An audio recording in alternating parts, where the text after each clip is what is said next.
SSC CGL 2025 के mains की answer की अभी आउट हो चुकी है और सबके मन में एक डर का माहौल बना हुआ है कि हमारा जो कंप्यूटर का है वो सेफ स्कोर कितना रहने वाला है इस बार, इसकी जो हमारी कट ऑफ है वो कितनी रहेगी, सीपीटी पोस्ट के लिए कितनी रहेगी और नॉन सीपीटी पोस्ट के लिए कितनी रहेगी, इनकी एक्चुअल में वैकेंसीज कितनी है इस बार, ठीक है, और टाइपिंग के अंदर एरर कितना हम कर सकते हैं यहाँ पे, डेस्ट पोस्ट कौन कौन सी है। तो ये सारे अगर आपके भी डाउट है तो आप बिल्कुल सही जगह पे आए। नमस्कार दोस्तों, इंस्पेक्टर द्रोणा मैथ्स में आप सभी का फिर से स्वागत है। सबसे पहले एक चीज जान लो कि इस बार जो हमारी टोटल वैकेंसी है वो है 14,582। इसके अंदर पीएएसए की वैकेंसी अभी तक इंक्लूड नहीं की गई है। अब इसके अंदर पूरे वीडियो के अंदर मैं आपको एक चीज बताऊंगा कि सीपीटी की वैकेंसी कितनी है। अगर आपकी जो कंप्यूटर का स्कोर अच्छा रहा है तो आपके लिए कितनी वैकेंसी है, और अच्छा नहीं रहा है तो आपके लिए कितनी वैकेंसी है, वो सारी चीजें मैं इस वीडियो में बनाऊंगा। अब सबसे पहले आप यहाँ पे एक चीज देखिए कि सीपीटी पोस्ट है वो होती कौन कौन सी है।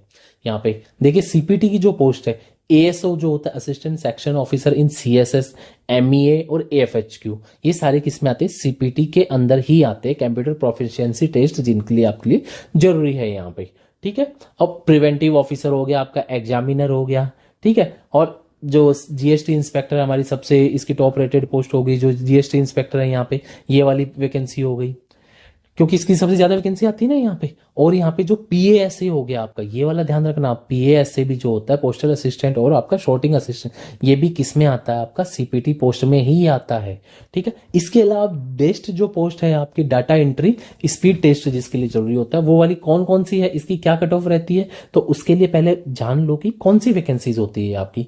यहाँ पे टीए होती है किसमें, सीबीआईसी के अंदर, ठीक है, यानी जो जीएसटी वाला जो डिपार्टमेंट हो गया ना, एक्साइज वाला, वो वाला हो गया, इनडायरेक्ट टैक्सेस वाला आपका टैक्स असिस्टेंट यानी टीए, आपका सीबीडीटी यानी इनकम टैक्स के अंदर हो गया, आपका सेंट्रल ब्यूरो ऑफ नारकोटिक्स के अंदर यूडीसी हो गया आपका, ठीक है। और ये जो चारों वैकेंसी ये आपकी किस में आती है, डेस्ट पोस्ट के अंदर आती है।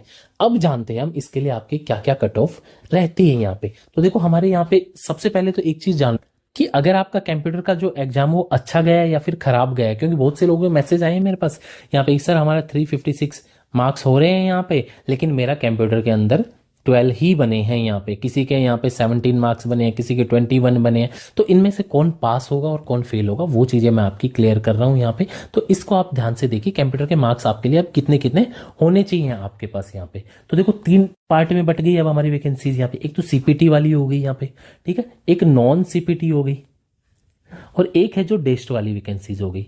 इनके अंदर अब कंप्यूटर का जो एग्जाम है आपका, उसका जो मिनिमम मार्क्स है आपके कितने होने चाहिए, मैं यहाँ पे वो चीज बता रहा हूं आपको, ठीक है। तो देखो कम से कम तो आपको पास होने के लिए, कम से कम कंप्यूटर के अंदर अगर आपको पास होना है और आप जनरल कैटेगरी के अंदर हैं या फिर आप ओबीसी और ईडब्ल्यूएस के अंदर हैं, ठीक है, या फिर जो अदर बच गई सारी कैटेगरीज उनके अंदर है, तो इनके लिए जो नॉन कम से कम जो मिनिमम मार्क्स होंगे ना वो आपके यहाँ पे 18 तो कम से कम जनरल कैटेगरी वाले को लेके ही आने हैं। ये आपके पासिंग मार्क्स है यहाँ पे, ठीक है। ओबीसी और ईडब्ल्यूएस वाले उनके लिए मिनिमम मार्क्स रखे गए हैं 15, और जो अदर कैटेगरी वाले उनके लिए है यहाँ पे 12 मार्क्स। ये आपके कम से कम मिनिमम मार्क्स है, ठीक है यहाँ पे। और जो अब यहाँ पे एसएससी डिसाइड करता है कि इनके अलावा जो सीपीटी वाली पोस्ट है उनके लिए कट ऑफ कितनी रहने वाली है, ठीक है। तो अभी तक जो एसएससी ने कट ऑफ दी है वो कितनी रखी है यहाँ पे, जनरल कैटेगरी के लिए 27 मार्क्स रखी है, ओबीसी के लिए यहाँ पर अभी तक इन्होंने 24 रखी है, और अदर कैटेगरी के लिए यहाँ पे इन्होंने जो रखी है वो 21 मार्क्स रखी है। अब इस बार मोस्टली लोगों के कम मार्क्स है, तो हो सकता है कि ये वाली जो कट ऑफ है ये यहाँ पे कम भी हो जाए इस बार, ठीक है।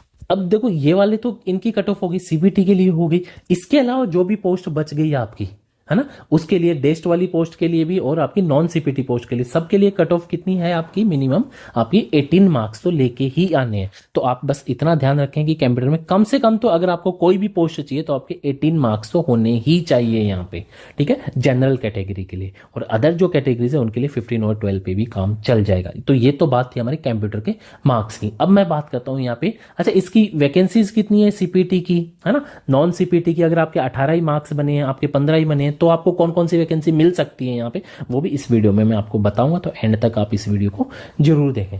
चलिए अब मैं बता देता हूँ यहाँ पे, अगर आपकी टाइपिंग है, जो टाइपिंग के अंदर हो सकता है किसी की गड़बड़ होगी या फिर किसी का सही रहा हो, तो उसके लिए क्या रहने वाला है, टाइपिंग में आप कितने एरर कर सकते हैं और कितने नहीं, वो सारी चीजें आप देखिए यहाँ पे। देखो जनरल कैटेगरी के लिए आप अगर डेस्ट की पोस्ट देखें, डेस्ट की मैंने बताई आपको 4 अलग अलग जो पोस्ट है ना, और सीपीटी वाली पोस्ट है, इनके लिए आप है ना मैक्सिमम 5% एरर जनरल वाले कर सकते हैं, ठीक है। 7% एरर आपके ईडब्ल्यूएस ओबीसी वाले और अदर जो हैं वो 10% एरर कर सकते हैं। चलो मैं इसको की स्ट्रोक में अगर कन्वर्ट कर दूं तो हमारे पास 2000 की स्ट्रोक होते हैं, तो वहां पे जनरल जो होगी, जनरल कैटेगरी होगी, उसके पास 5% एरर का मार्जिन, तो उनको 1900 की स्ट्रोक यहाँ पे सही करने होंगे यहाँ पे, ठीक है।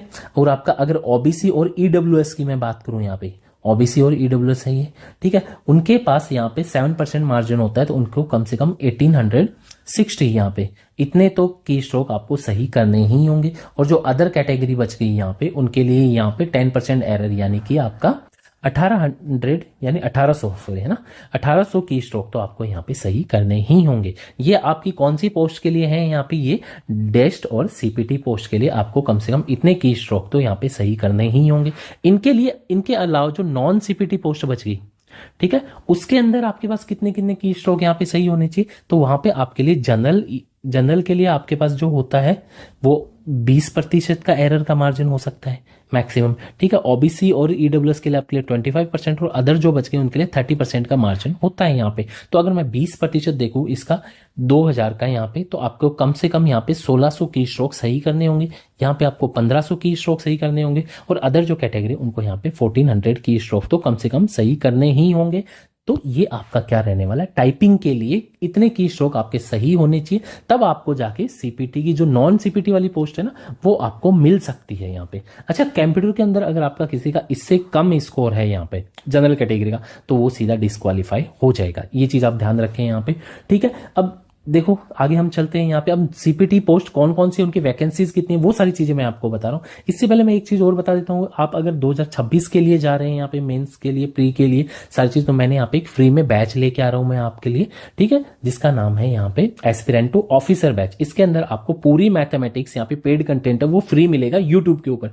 मैंने एक क्लास इसके रेशियो प्रोपोर्शन की अपलोड भी कर दी है अभी तक, आपके मेन्स में भी उसके अंदर से क्वेश्चन ऐसे कैसे उठ के आया था, आप जाके यूट्यूब पे उस क्लास को देख सकते हैं। तो चलिए अब हम इसको देखते हैं, हम हमारी जो सीपीटी जो पोस्ट है उसकी वैकेंसीज कितनी कितनी है। अगर हम एग्जामिनर की देखें तो यहाँ पे 137 वैकेंसीज है टोटल, ठीक है। प्रिवेंटिव ऑफिसर की 353, ऐसे करके जो सीपीटी पोस्ट है आपकी, वो आपकी वैकेंसीज कितनी है 2782, और पीएएसए की अप्रोक्स यहाँ पे मान लेते हैं कि 2000 वैकेंसीज है, तो इनकी कितनी हो जाएगी यहाँ पे 4787 वैकेंसी। ये अभी तक आपकी टोटल नॉन जो सीपीटी पोस्ट है उसकी वैकेंसीज है। ऐसे ही अगर हम नॉन सीपीटी पोस्ट की देखें तो ये सारी वैकेंसीज आप इनको अच्छे से देख सकते हैं।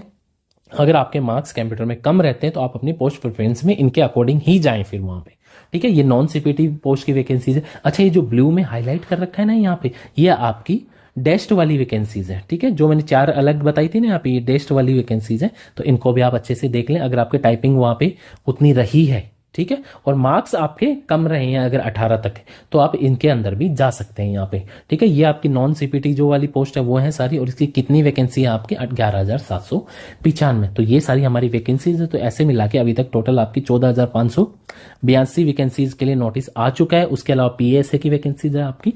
तो इस तरह से आपका ये कंप्यूटर की चीजें रहने वाली है। और दूसरी चीज एक यहाँ पे पूछा गया कि क्या एग्जाम दोबारा हो सकता है इसका, तो एग्जाम दोबारा नहीं होगा, क्योंकि एसएससी अपना बैक पीछे वापस नहीं लेगी कि वो वापस एग्जाम कराना पड़ जाए उसको, ठीक है। तो एग्जाम दोबारा नहीं होगा। जो आपने इस बार किया है वही आपका लक फैक्टर वहां पे काम करने वाला है। और दूसरी चीज हो सकता है नॉर्मलाइजेशन, तो अब एक ही शिफ्ट है तो क्या ही मान सकते हैं उसके लिए। तो हम बस आपको क्या करना है यहाँ पे, अगर आपके लग रहे हैं मार्क्स कम है तो 2026 के लिए अभी से प्रिपरेशन शुरू कर दो आप लोग, ठीक है, आगे टाइम ना वेस्ट करते हुए। तो ये हमारा आज का वीडियो। अगर आपको चीजें समझ में आए तो इस चैनल को आप सब्सक्राइब कर लीजिए और वीडियो को लाइक कर दीजिए। धन्यवाद।